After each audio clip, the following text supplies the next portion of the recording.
श्रीमूर्ति दर्शन निज प्रिय दान ध्यान तदीय सेवन। अच्छा। तदीय तुलसी वैष्णव मथुरा भागवत यही चारि सेवा है कृष्णेर अभिमत। अच्छा। तदीय तुलसी वैष्णव मथुरा भागवत यही चारि सेवा है कृष्णेर अभिमत।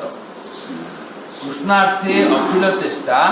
तत्कृपावलोकन जन्म दिनादि महोत्सव लया भक्तगण सर्वथा शरणापति कार्तिकादि व्रत चतुष्षष्टि अंग एई परम महत्व। साधु संग नाम कीर्तन भागवत श्रवण मथुरावास श्रीमूर्तिर श्रद्धाय सेवन सकल साधन श्रेष्ठ एई पंच अंग कृष्ण प्रेम जन्माय एई पांचेर अल्प संग। श्री भगवान की आरती दर्शन करना 5, 7, 9 बत्तियों द्वारा श्री भगवान के चरणों की 4 बार, नाभि की 1 बार, वक्षस्थल की 1 बार, मुखचंद्र की 1 बार और सर्वांगों की 7 बार एमिति आरती उतारना। हमर इठी अलग प्रकार लिखा है 4, 2, 1 ହେଇକା ଆଉଥରେ 7 ଆଦୌ ଚତୁଷ୍ପାଦ ଦେଶୀ ମୁଖ୍ୟ ବାର 7 ବାର ଆଉ ଭକ୍ତ ଜନ ପୂଜା କିନ୍ତୁ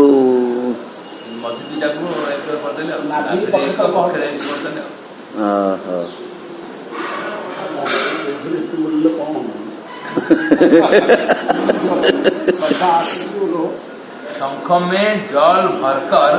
सर्वांगों की 3 बार आरती उतारी जाती है। अच्छा। भगवान के महोत्सव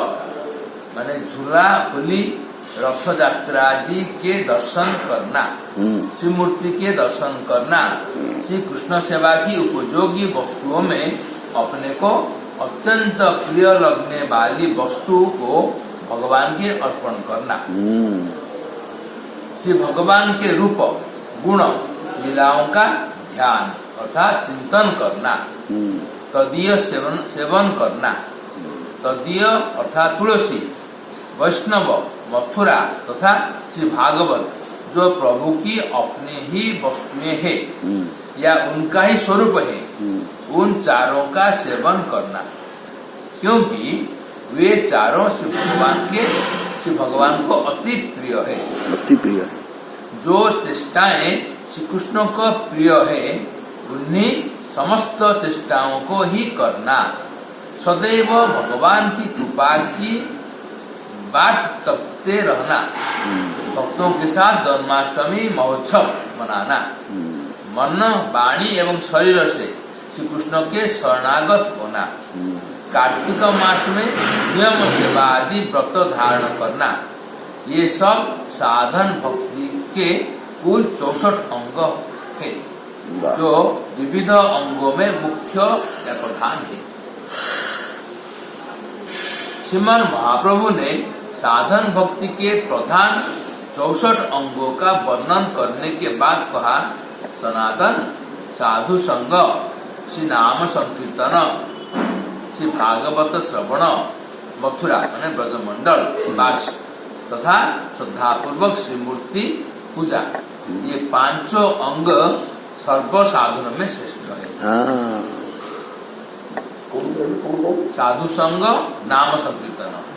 2, भागवत श्रवण 3, ब्रजमंडल वास 4 तथा श्रद्धापूर्वक श्री मूर्ति पूजा ठाकुर पूजा विग्रह पूजा 5 है। ये 5 अंग सर्व साधन में श्रेष्ठ है। 5 का अथवा इनमें एक अंग का भी थोड़ा सा अनुष्ठान साधक के मन में कृष्ण प्रेम का उदय कर देता है।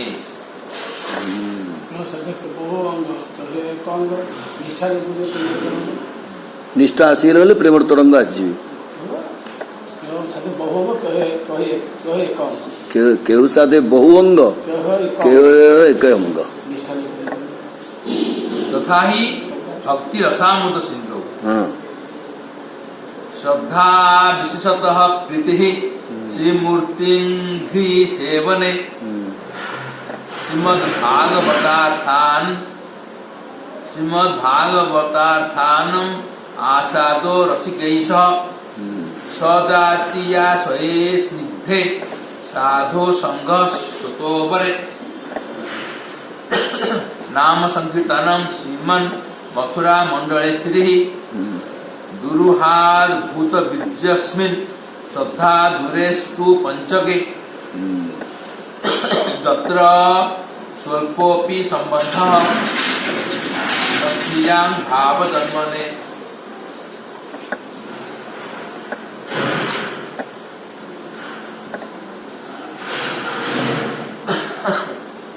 विशेष श्रद्धा से श्री मूर्ति के चरण सेवन में प्रीति करो, नाम संकीर्तन करो, मथुरा ब्रजमंडल में वास करो, अपने समान वासना युक्त अर्थात समभावापन्न तथा अपने से उच्च अधिकारी एवं स्निग्ध स्वभाव साधु के साथ कथावार्ता व उपदेश श्रवणादि रूप संग करो। रसिक लीला रसज्ञ व लीला रसास्वादन के अधिकारी भक्तों के साथ श्रीमद् भागवत के अर्थों का आस्वादन करो।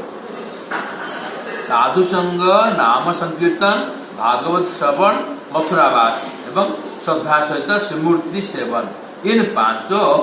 ज्ञेय वो आश्चर्यमय प्रभावशाली भजनांगों में श्रद्धा तो दूर, इनका अति अल्प मात्र संबंध होने से भी निरपराध व्यक्तियों के चित्त में अति शीघ्र भाव का व प्रेम का उदय हो आता है। एक अंग साधे के हो साधे बहु अंग, निष्ठा होते उपजये प्रेमेर तरंग, एक अंगे सिद्धि पाइल बहु भक्तगण। इनमें कोई साधक तो एक अंग का अनुष्ठान करता है और कोई अनेक अंगों को साधता है। एक या अनेक अंगों का अनुष्ठान करते करते जब अनर्थ निवृत्ति होकर निष्ठा उत्पन्न होती है, फिर क्रमशः रुचि, आसक्ति एवं प्रेमांकुर का उदय होता है। अनेक भक्तों ने तो एक ही अंग से सिद्धि की व प्रेम प्राप्ति की है, जैसे कि भक्ति रसामृत सिंधो श्री विष्णु श्रवणे परीक्षित भगवत वैयासकी कीर्तने प्रह्लाद स्मरणे तंदंघ्रि भजने लक्ष्मी पृथु पूजने अक्रूरस्त्वभिवंदने कपि पतिर्दास्येष्ठ सख्ये अर्जुन सर्वस्वात्म निवेदने बलिरभूत कृष्णातिरेशं परा। श्री विष्णु के नाम, गुण, लीला आदि के श्रवण करने में राजा परीक्षित ने, श्री सुखदेव जी ने कीर्तन में, श्री प्रह्लाद ने स्मरण में, श्री लक्ष्मी ने पाद सेवन में, राजा पृथु ने पूजन में, श्री अक्रूर ने वंदन में,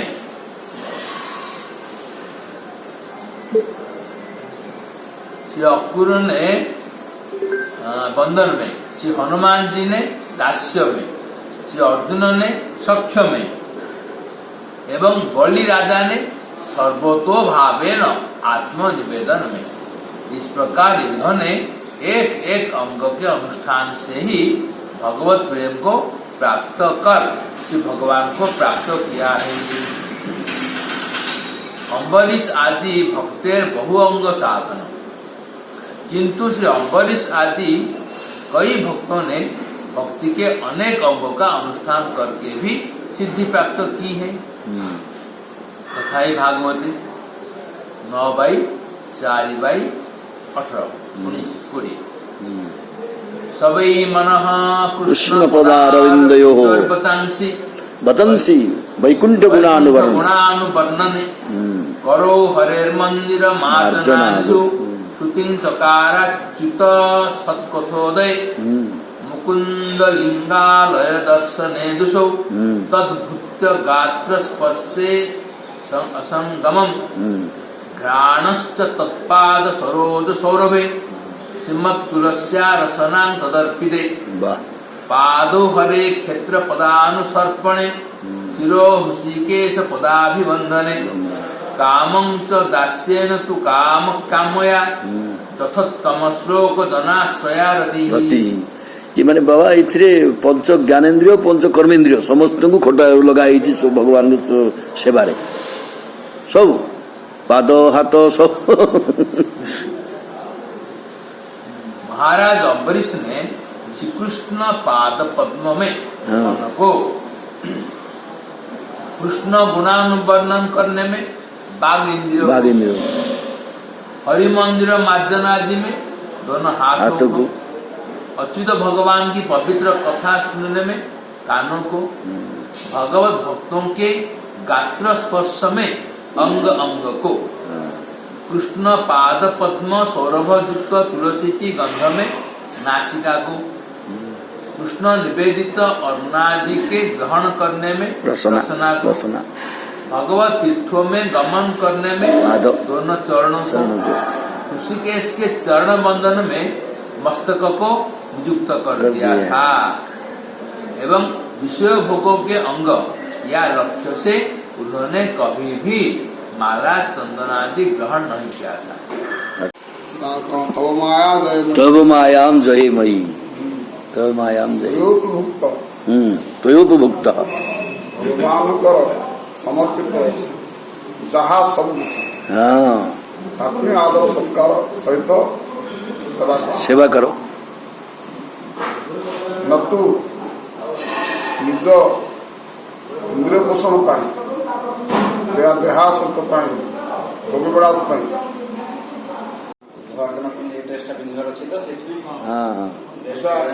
रात्रि पाई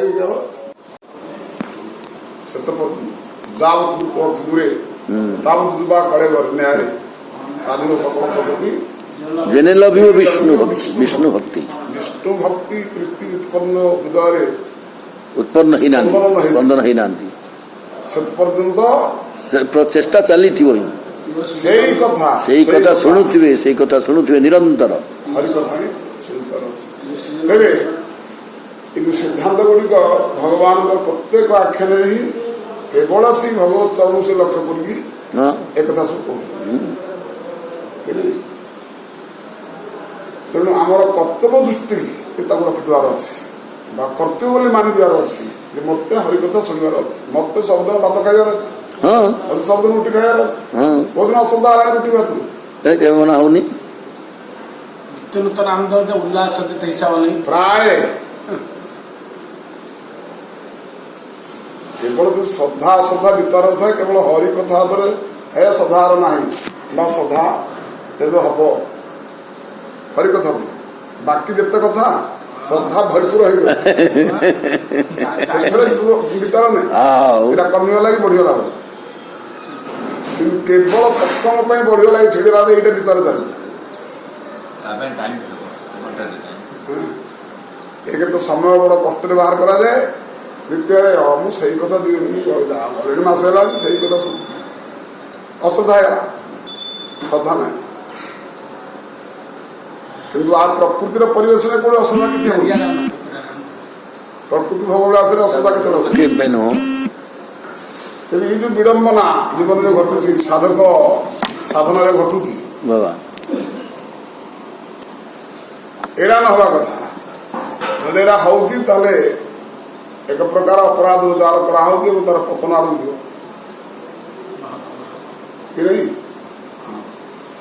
तेरे सिद्धांत यही होची कहते अखिल चेष्टा सभी मन पुष्ट पदारविंद काम से दास्य शरीर प्रत्येक इंद्रिय प्रत्येक इच्छा को ही भगवत चरण सेवारे ही लगे दो निरुद्ध कर दियो आप साक्षी सब अच्छे अमृत कौन केते केते नाम सब आसला से हनुमान की एक अंग साधन कर भक्ति अंग तो 64 अंग भक्तिर चर्चा कले शुणे 4-5 श्रेष्ठ करेंगे ପଢିଛନ୍ତି ସିଏ କିଏ କରିଥିଲେ? श्री विष्णु के नाम गुण लीला आदि के श्रवण करने में राजा परीक्षित श्री सुखदेव जी ने कीर्तन में श्री प्रहलाद ने कीर्तन माने इठी वंदना करियारे श्री प्रहलाद ने स्मरण में प्रहलाद स्मरण करते निरंतर। श्री लक्ष्मी ने पाद सेवन राजा पृथु ने पूजन करथिले अक्रूर ने वंदन करथिले श्री हनुमान जी ने दास्य श्री अर्जुन ने सख्य में एवं बलि राजा ने आत्मनिवेदन। इस प्रकार इन्होंने एक अंग के अनुष्ठान से ही भगवत प्रेम को प्राप्त कर भगवान को प्राप्त किया है। बस तो मोटामोटी हिसाब से आसतु भक्ति अंग जहा किसी आम जीवन में कर सब ही भक्ति अंग जी जहा कुछ भक्ति कंठमाल विस्मृति है भली कस्तूरी मृगनाभि भूलीगला भली विस्मरण है से न्याय थिबारु हमको भक्ति अंगटा आम आज काम अंग है काम जहा जीवन जी जहा को सब भक्ति अंग कर सब भक्ति कर किंतु हमको जना नहीं भक्ति हम जाने काम बोली कौन थे काम कर निज पे कर अन्य पे कौन कर से कामटा भक्ति परिणत हो अन्य पे होगा कि सूत्र आम जना नहीं तेरे सनातन गोस्वामी यही शिक्षा आम मान यही शिक्षा जीवन में जहा किसी होउची जहा किसी होउथिला जहा किसी होउची जहा आगु हबो तीन काल निर्धारित ही करछि जहा तुम द्वारा होउची ताहा ही भक्ति अंग होउची ए पॉइंट को बुझा कि नहीं हम कौन सत्संग करूने ना सत्संग करूने ना धम बासु बासुने ना जो भिखारी दौने ना सत्य शौच सब कथा हम करूने सब कथा करूँ क्यों से निज जो भावटा रही भक्ति अंग जाऊनी हिसाब से जाऊनी कि नहीं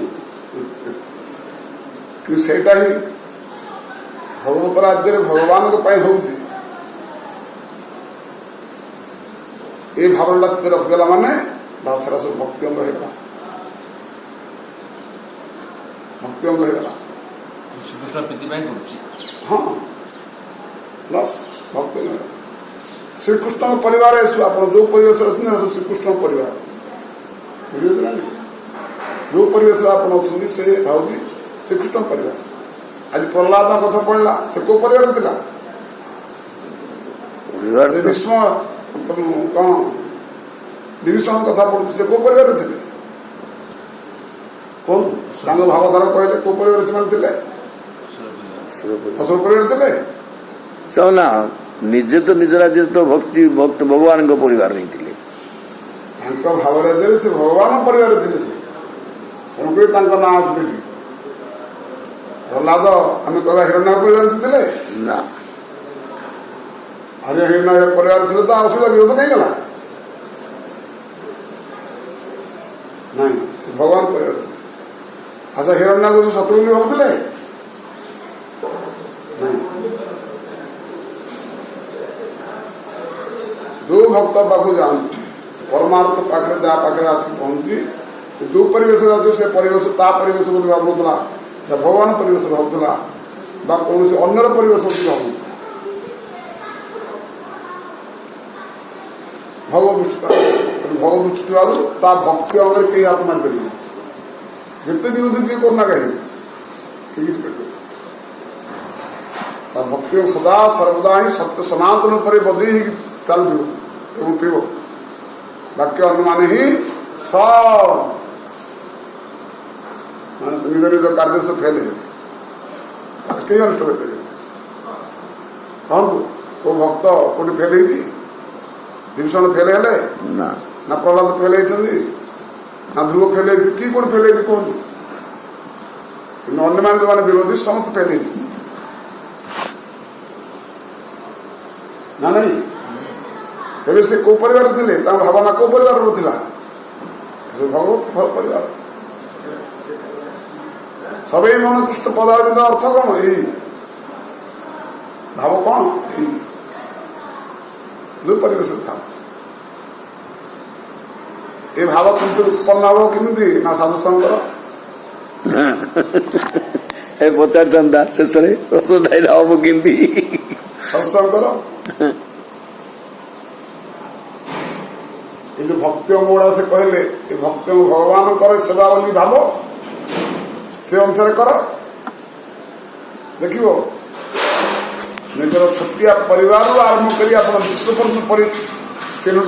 पारे ये भगवान परिवार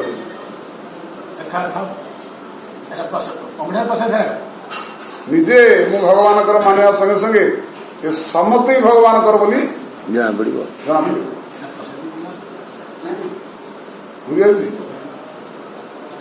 निजे भगवान कर सेवा करुच्ची एकता भावना राज्य आसीगले ये समस्त ही भगवान कर काम कर दोष दृष्टि आसला कोठी आसला कोठी समस्ते आमे जिते अच्छे समस्ते कौन करते ठाकुर को सेवार लगी समस्ते आम सेवक तो समस्त आम परिवार से तो समस्ते जी जी भगवान प्रेरणा जी जी पास सब तो भगवत सेवार लगी समस्ते आम मैंने यही भाव आसो एटा बड़ आनंद लगे परस्पर को देखिले बड़ श्रद्धा लगे बड़ रुचि लगे देखिले प्रेम आसो समस्त भितर साधक तार मन न निजर बोली पड़ा मुझे करी मुझे पाइबी इंडिया लगे बोले से मानने संकुचित भावना नहीं तार भाव नेला अरे से तो कहीं किसी कहनी से तो किसी कहनी से कोने बाटे कहीं गला एमती जा कथा तार दोष आलू गला पड़ा दृष्टिटा दोष दृष्टि दृष्टिटा दोष दृष्टि सबे मन कृष्ण पदार बिंद आड़े गला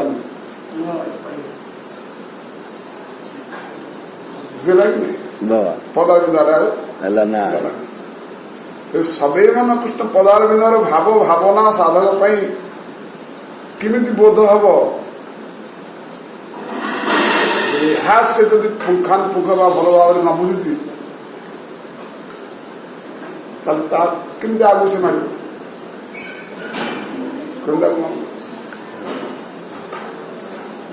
प्रवर्तक हिसाब से बसिकी समस्ते शास्त्र अच्छी सिद्धांत समस्ते मानवरा यही उद्देश्य भाव रखी प्रवर्तन कर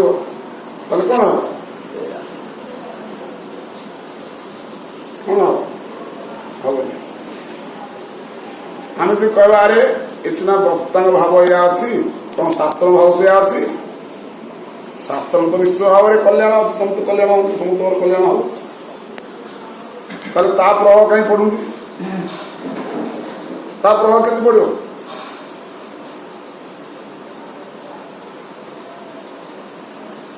डाक्तर जो औषध पर लक्ष्य रखिकी शुणिकी कह सहीटा ही रोगी काम कर खाली औषध काम कर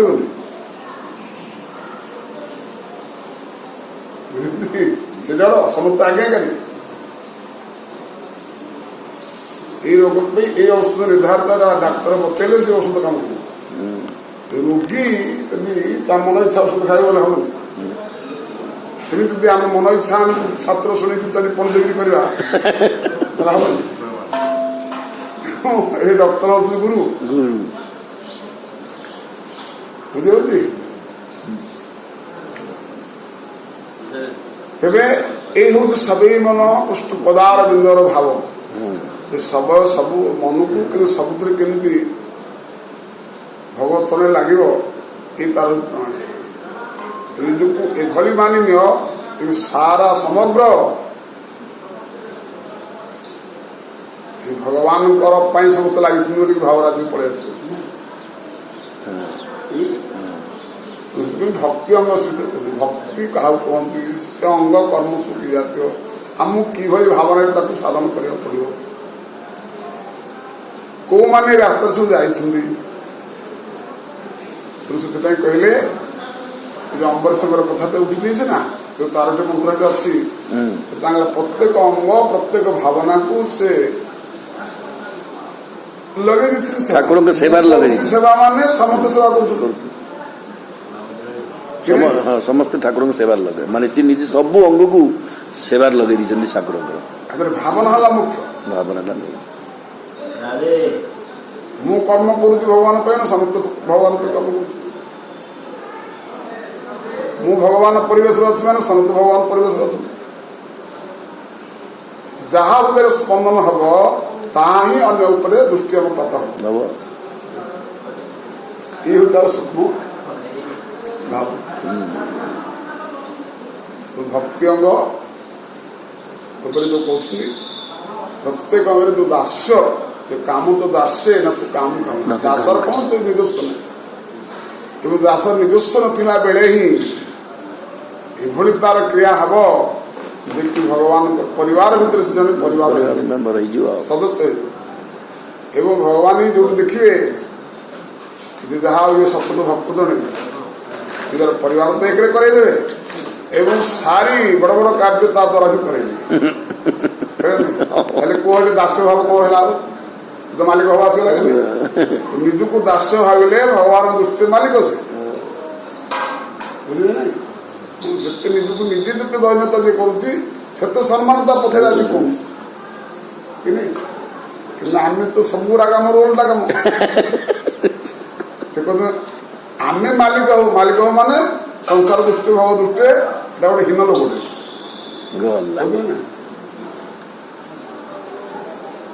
कौन कौशल कौन वास्तव धारा कौन सिद्धांत भगवान पाखे चरण ही सत्संग चरण ही निवेदन कर बढ़िया बढ़िया बोधगम्य है बड़ी